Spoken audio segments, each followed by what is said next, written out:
नमस्कार, आप DJT news देख रहे हैं, जहां हम आपको तमाम बड़ी खबरों से रूबरू कराते हैं। छोटी खबरें हो या बड़ी खबरें हो, हम आप तक जरूर पहुंचाते हैं। चलिए इसी के साथ आगे बढ़ते हैं और देखते हैं आज की बड़ी खबर में क्या कुछ है खास। आभानेरी में डॉक्टर भीमराव अंबेडकर की प्रतिमा का अनावरण किया गया, जिसमें मुख्य अतिथि सांसद मुरारी लाल मीणा व अध्यक्षता बांदीकुई विधायक भागचंद सैनी ने अनुसूचित जाति व अनुसूचित जनजाति की छात्रवृत्ति के बारे जानकारी सही या गलत।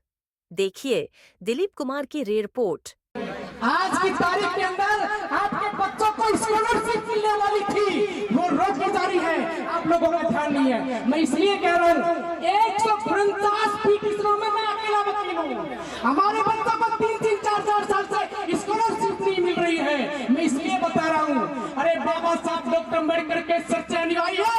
अगर बाबा साहब डॉक्टर अम्बेडकर को मानते हैं तो बाबा साहब डॉक्टर अम्बेडकर ने सबसे पहला नारा दिया था, शिक्षित बनो। और शिक्षा के लिए आपके दरवाजे बंद किए जा रहे हैं, लोग लगा दिया गया है। यूजीसी यूनिवर्सिटी ग्रांट कमीशन जैसे बहुत अच्छा बिल था, उसको खत्म करके आज आपको मालूम है जवाहरलाल नेहरू विश्वविद्यालय के अंदर 400 गुना फीस वृद्धि हो चुकी है। और इस देश का बहुत बड़ा विश्वविद्यालय है इलाहाबाद विश्वविद्यालय, उसके अंदर 465 गुना फीस वृद्धि हो चुकी है। 2012 से पहले उस यूनिवर्सिटी के अंदर 125 रुपए की फीस लगती थी। अब लगा लीजिए 125 का 400 गुना कितना होता है। आप लोगों का ध्यान इस ओर होना चाहिए, लेकिन आप लोगों का ध्यान नहीं है। मैं माफी चाहता हूँ, बाबा साहब डॉक्टर अम्बेडकर की पूर्ति अगर आप अनावरण कर रहे हैं और बाबा साहब डॉक्टर अम्बेडकर के सच्चे अनुयायी हैं, तो महापुरुष के बताए रास्ते पर आपको चलना होगा। आपकी ताकत को आपको पहचानना होगा। ये लोकतंत्र है, लोकतंत्र में बात उसकी सुनी जाती है जो अपने आप में ताकत होता है। दोस्तों, आप लोग आए इसलिए कहते हैं कि नेता हमारी सुनते नहीं है, नेता भी उनकी सुनते हैं जिनकी समाज मजबूत होती है।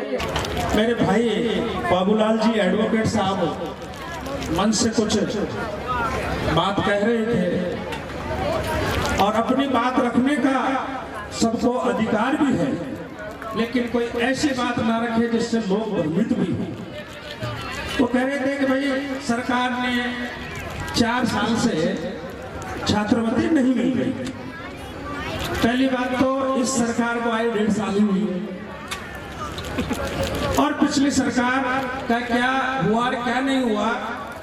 लेकिन मैं बाबूलाल जी भाई साहब को और आपको सबको इस चीज से अवगत करा दूं कि 2024 तक की कोई छात्रवृत्ति बकाया नहीं है। और अगर कोई है तो उसने अपने फॉर्म में कोई मिस्टेक भरी होगी या कोई कमी खामियां रह गई होगी, और अगर कोई ऐसा है तो उसके फॉर्म और नाम मुझे दे दे, उसकी छात्रवृत्ति सरकार में होने के नाते मेरा फर्ज बनता है कि आपकी छात्रवृत्ति देना। पहली बात तो है नहीं, मैंने अभी समाज कल्याण अधिकारी से टेलीफोन करके पूछा है कि भाई साहब 2024 तक की कोई छात्रवृत्ति SC और ST की है नहीं। और फिर भी अगर किसी के कारणवश अगर त्रुटिवश रह गई होगी तो फॉर्म में कोई मिस्टेक होगी तो वो सही कराकर आपको छात्रवृत्ति दिलाने का काम मैं भी करूंगा। सरकार का काम है, ये सरकार करेगी और जो आपका अधिकार है वो मिलना चाहिए। लेकिन ऐसे भ्रमित बातें इस मंच से नहीं करनी चाहिए थी। जब जानकारी नहीं है तो जानकारी का अभाव है तो आपको जानकारी कर लेनी चाहिए।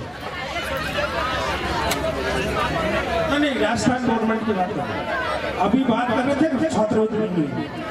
छात्रवृत्ति राजस्थान की मिल रही है। अब सेंट्रल की बात तो आप 2017, 18, 19 और 19-20 3 साल की ST की स्कॉलरशिप आज तक नहीं मिली केंद्र की। राज्य सरकार का लेना देना नहीं है इसमें, चाहे सरकार बीजेपी की राज्य सरकार हो, चाहे कांग्रेस की हो, चाहे बीजेपी की हो। 55-70% पैसा भारत सरकार से आता है। यदि भारत सरकार से पैसा नहीं आएगा तो राज्य सरकार खासी बांटेगी भाई, चाहे कोई गवर्नमेंट हो। उसके बाद में, क्योंकि मैं सोशल जस्टिस कमेटी का मेंबर हूँ, हमने बहुत ज्यादा कमेटी में जोर लगाया, ये अखबार छाप देना, सुन लेना और ये बात और चेक कर लेना। फिर मैंने मुद्दा उठाया 19-20, 20-21, 21-22 250 करोड़ रुपए केंद्र सरकार ने अभी 3-4 महीने पहले भेजे और फिर 250 इनको मिलाने थे। और इनने उनको मिला करके कुछ 180 बांटी। फिर हमारी कमेटी में मुद्दा उठा, अभी 1.5 महीने पहले 100 करोड़ रुपये और भेजे। तो बीच के 3-4 साल की स्कॉलरशिप अभी बढ़ रही है, इससे पहले की 3 साल की बकाया है और 23, 24, 25 और 25, 26 अभी चल रहा है। 3 साल की स्कॉलरशिप न तो एसटी की मिली और न एससी की। फिलहाल के लिए खबर में बस इतना ही। ऐसी और तमाम खबरों के लिए हमारे साथ बने रहिए और देखते रहिए DJT न्यूज और हमारे चैनल को लाइक, सब्सक्राइब और शेयर करिए, जिससे हम आपको तमाम छोटी बड़ी खबरें हम आप तक पहुंचा सके। धन्यवाद।